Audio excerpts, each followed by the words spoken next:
Hello, everybody. Welcome to the Real Sports Scope on this Memorial Day edition, May the 25th. Hope everybody's having a good Memorial Day in remembrance of our fallen soldiers. And today I saw a man running down Lebanon Pike with an American flag. Big guy here in Nashville, Tennessee. Made me feel patriotic, beat the horn and waved at him. Hope everybody's doing so. Got a great show with you on this recording edition of the program. Listen, this Spurs OKC thing, Thunder series is turning into a real rivalry here. The Knicks are primed and ready to go to the finals. I think they're going to give anybody a problem, no matter who they draw due to how banged up the two Thunder and Spurs are. Get into that a little bit. And Jackson Dart, listen, celebrity quarterback. I got an old clip here from Bill Parcells talking about the quarterback commandments I think he needs to listen to here. So stand by. I'll take my first and only break and be back here momentarily and hit the ground running here on the Real Sports Scope.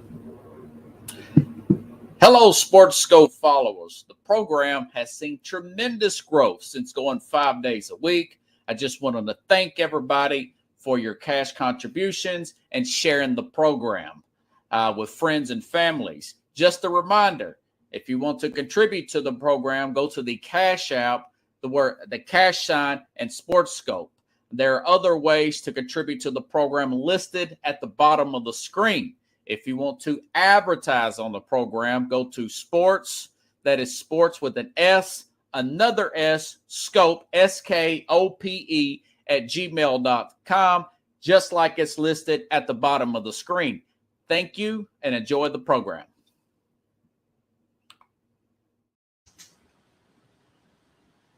All righty then.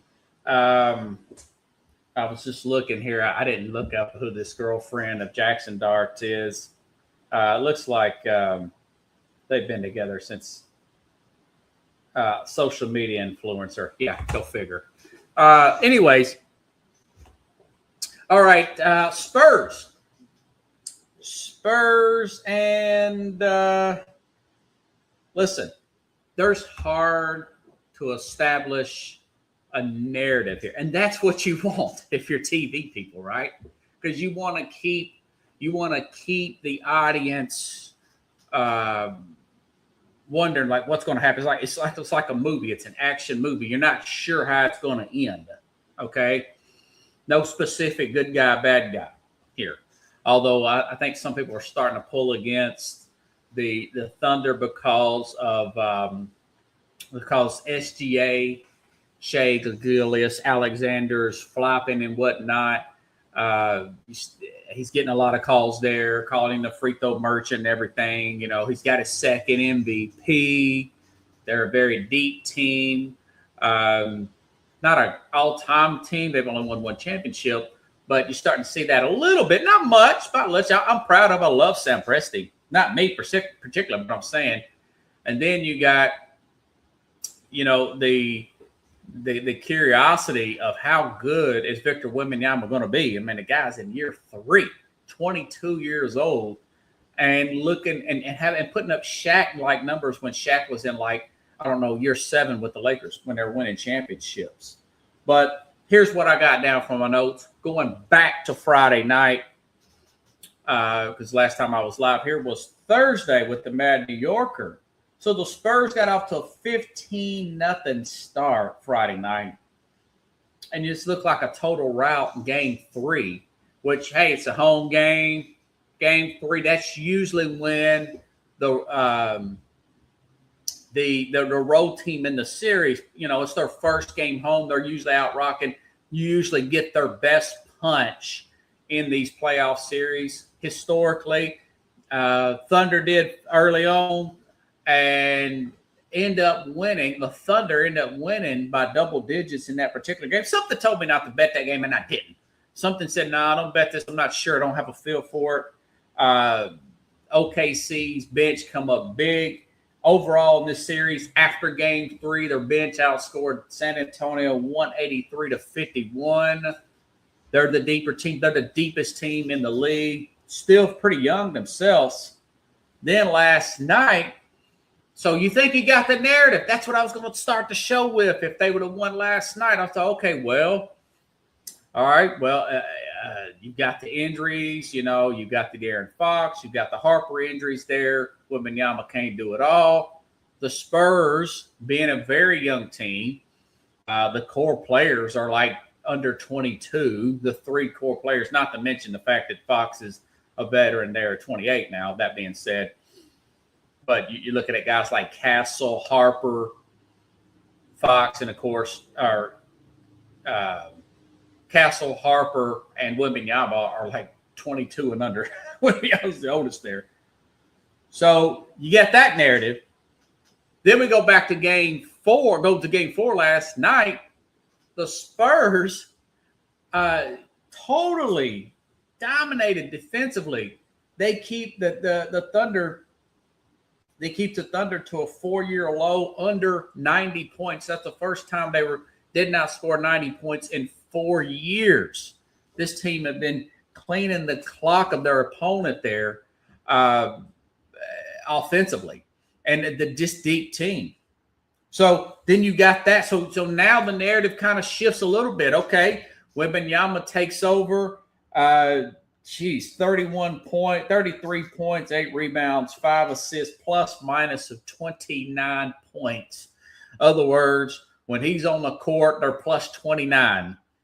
Okay, they go on and win. So, you know, I said this is what the NBA wants. This looks like Spurs-Lakers. I said it kind of reminds me a little bit of some of the older fan bases of a Pistons-Celtics, because they're in the same conference, a Pistons-Celtics rivalry of the 80s, where you look at a Celtics team, although the roles are reversed a little different. The Celtics team have the big star in Larry Bird, you know, but the Thunder look like the scrappier team, like a Pistons per se. Not the biggest overall, although people still look at SGA as more of an overachiever than a mega star, I think, because he's not dazzling like a Michael Jordan. He doesn't have that 6'9" frame of a Larry Bird or a LeBron James or anybody like that. He kind of reminds me of a Isaiah Thomas a little bit, a little taller, but of a more of an Isaiah Thomas type of player, although he's more decorated with the 2 MVPs. But the ratings the other day were up to 9 million. Now, this ain't Jordan numbers, but it's a big rebound in the playoffs that have been down in a league that has been bashed. So you got, you know, the TV people, Adam Silver, owners around the league, they got to be loving this, you know, because you're not real sure what's going to happen here. I guess OKC, it would be favored. That can change coming into game 5. Could the Spurs be favored? It will be played in Oklahoma City. I said this before the set. I feel like a genius, but I wasn't really 100% sure. I don't think anybody was because of the physical play that's being allowed in this, including Hardenstein and Chet Holmgren coming at Wemby. But I said before this thing started, this particular series, this would probably be Spurs in 7. Now, we'll see. We shall see. I think it does look like it's going to go 7 games, in my opinion, pending major injuries in the next few games or so. But like I said, this is what the league wanted. I don't like the fact that it is bouncing around from 2 different networks. At least Amazon does not have these conference finals. It's between NBC and ABC. Now, of course, if you don't have ESPN, but at least you're not on the streaming services. But we'll see. My thing is, like I said the other day, is if you don't get Wembanyama now, you might not get him for a while. This team could be a dominant team if he stays healthy these next few years in his career. Okay, now let's go back to these. Not that much of an exciting series. I think this is more of, can the Knicks stay healthy and rested enough to give the likely favored Western Conference team a run for their money, particularly if it's OKC. Now, not a good record against OKC, not a good matchup against OKC, a much better matchup against the Spurs there. I want to say they're 3-1 against the Spurs. But this Knicks team, you just don't want to poo-poo this. I know people like to poo-poo things and say, well, you know, the Cavs went through that big series there. And, you know, Atlanta, what has Atlanta really done? Listen, the Knicks are playing great basketball. I don't care who they beat and whatnot. This was game 3 at Cleveland. Not only did they shoot better from 3, they also took more free throws, which tells me that the Knicks were being more aggressive at getting to the rim. They outshot. This was in Cleveland, folks. You know, kind of get the home calls at home, right? This was in Cleveland. They took more free throws. They shot a better percentage. They have outscored their opponents by 225 points. That's the best in playoff history. They're on a run. Cleveland never led in game 3. That's the big home game. Now, maybe they have their guard down and lose tonight. I don't know. If I'm the Knicks, you need to take care of business and hope that this next series goes 7, and then you get another team to come off of a 7-game series here. I was a little generous in saying it's going to be Knicks in 6, probably Knicks in 5 or 4, probably 4. Let's see what happens. Kenny Atkinson, after the game, said, well, analytically, we should be up 2-1. They lost each game by 10 points. That's a coach there of Cleveland. I guess you got to say something publicly to keep your team focused and energized, per se. But listen, a lot of people, yes, this would be the first finals for the Knicks since 1999.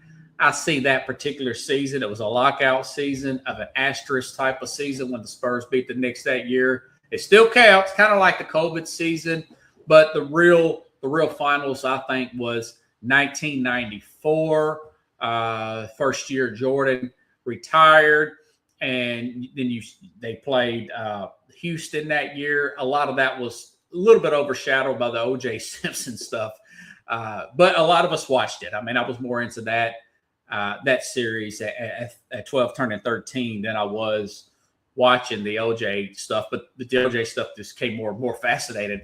That was there in that finals was when the famous O.J. Simpson car chase there that was shown in one screen and the finals on the other screen, per se. But anyways, I think a lot of people are pulling for the Knicks. For those of us who watched that 94, for those of us who followed the NBA throughout the 90s and saw how hard they played, how much the fans were engaged in those 90s battles against these Eastern Conference battles against the Bulls, and just could not get over the hump against the Bulls. They finally get over the hump. The Bulls leave, and then comes the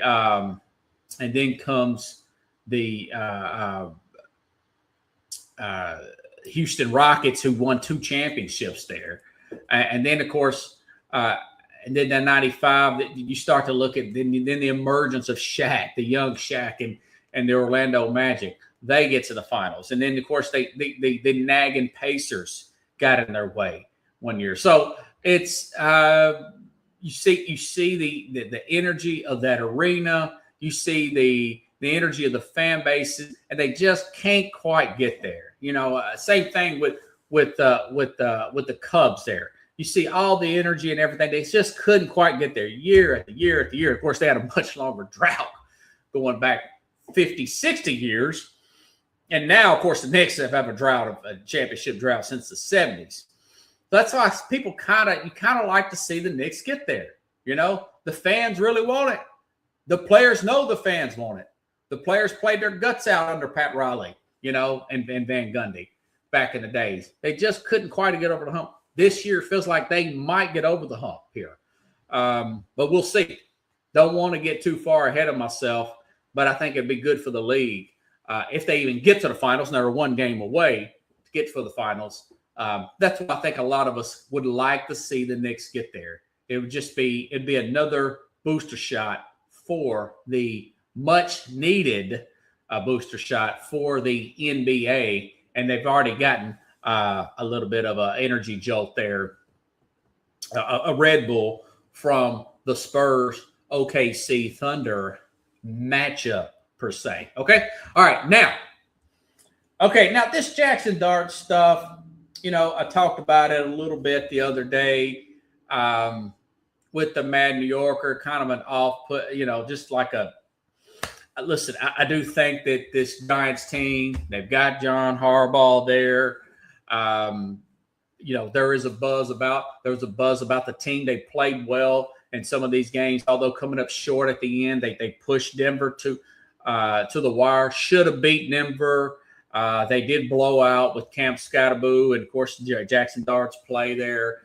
Did beat a good Philadelphia team that would just come off a Super Bowl win last year, or 24, whatnot.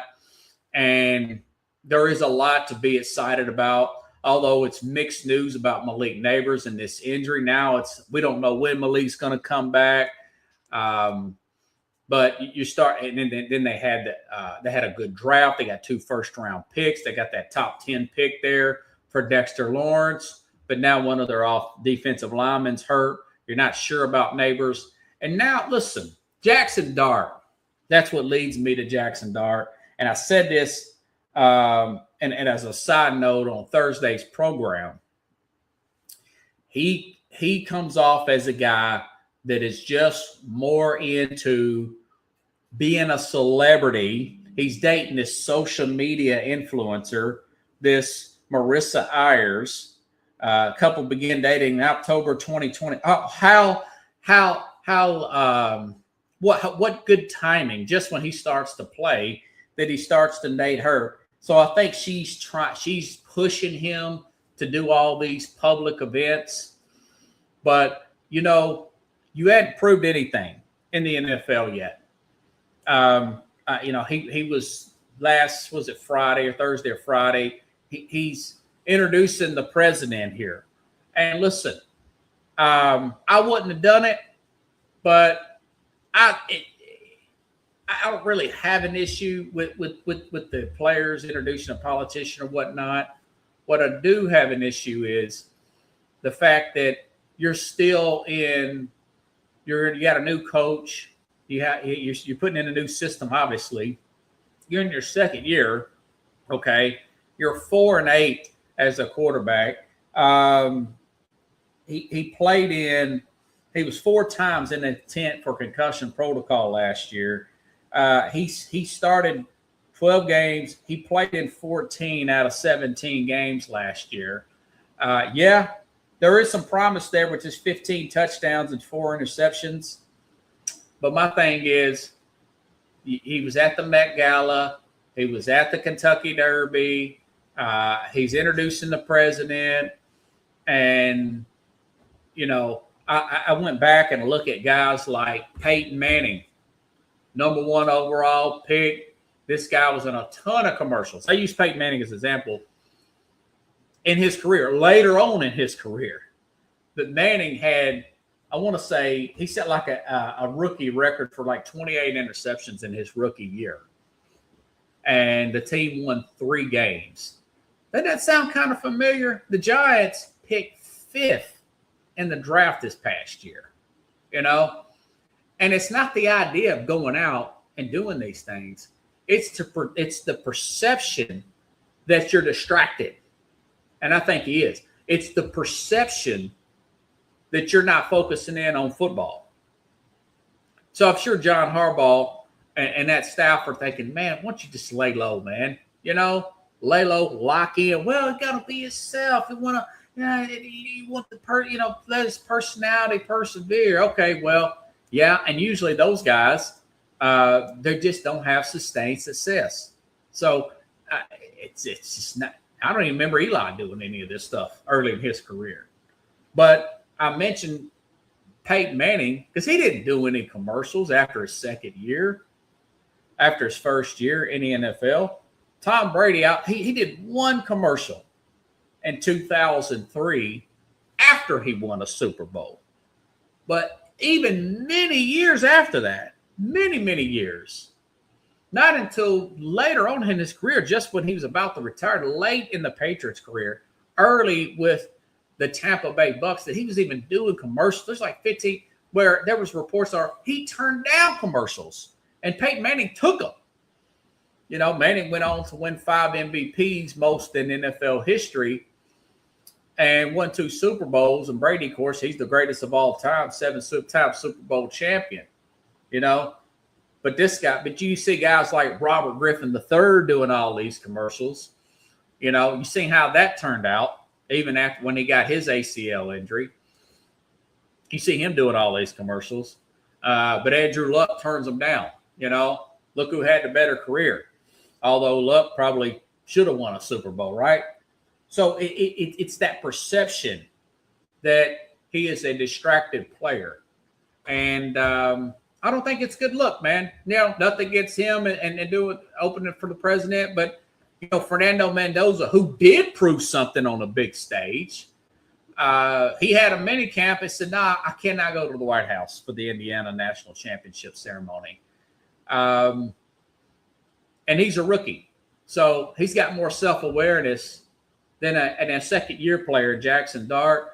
I hope you all can hear this. I think you can. It'll be a little bit low, but I got to go to my famous Bill Parcells quarterback commandment speech. I played this before on this program.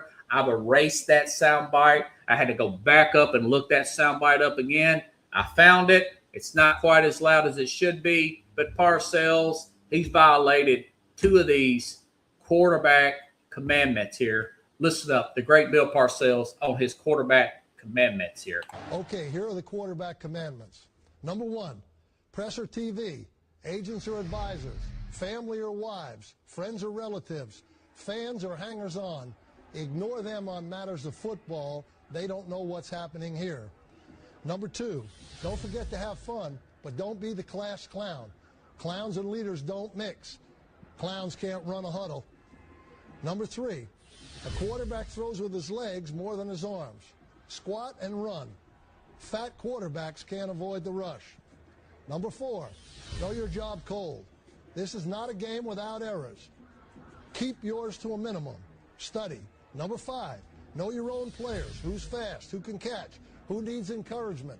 Be precise. Know your opponent. Number 6, be the same guy every day. In condition, preparing to lead, studying your plan. A coach can't prepare you for every eventuality. Prepare yourself. And remember, impulse decisions usually equal mistakes. Number 7, throwing the ball away is a good play. Sacks, interceptions, and fumbles are bad plays. Protect against those. Number 8, you must learn to manage the game. Personnel, play call, motions, ball handling, proper reads, accurate throws, play fakes. Clock, clock, clock. Don't you ever lose track of the clock. Number 9, passing stats and TD passes are not how you're going to be judged. Your job is to get your team in the end zone, and that's how you're going to be judged. When all around you, number 10 this is, when all around you is in chaos, you must be the hand that steers the ship. If you have a panic button, so will everyone else. Our ship can't have panic buttons. And the last one, don't be a celebrity quarterback. We don't need any of those. We need battlefield commanders that are willing to fight it out every day, every week, and every season, and lead their team to win after win after win. It looks like Tony. Yeah, take a listen there, Jackson Dart. Celebrity quarterback, social media influencer girlfriend. I think that's going to be an issue. And every time that something goes wrong, 2 interceptions, you lose the Cowboys game close. Yeah, well, if you wasn't out trying to get on TV and make so many public appearances and you were laying low, trying to bond more with your teammates, maybe that wouldn't be a problem.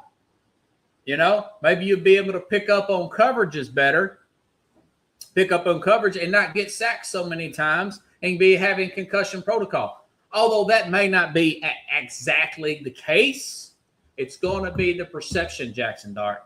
So have a good, happy Memorial Day in remembrance of our veterans, folks. And I will see you Thursday with the Mad New Yorker. And again, I promise you, folks, this is not going to be permanent. I'm getting out of some financial difficulties, but towards the end of the summer and later on in the fall, folks, we're going to get this show back up to 3, 4, 5 days a week, hopefully sooner than later. And I'll give you some more valuable content. In the meantime, please like and share the program. Subscribe to at the Real Sports Scope YouTube or the Sports Scope Spotify channel. Have a good Monday, everybody. I'll see you Thursday live here on the Real Sports Scope.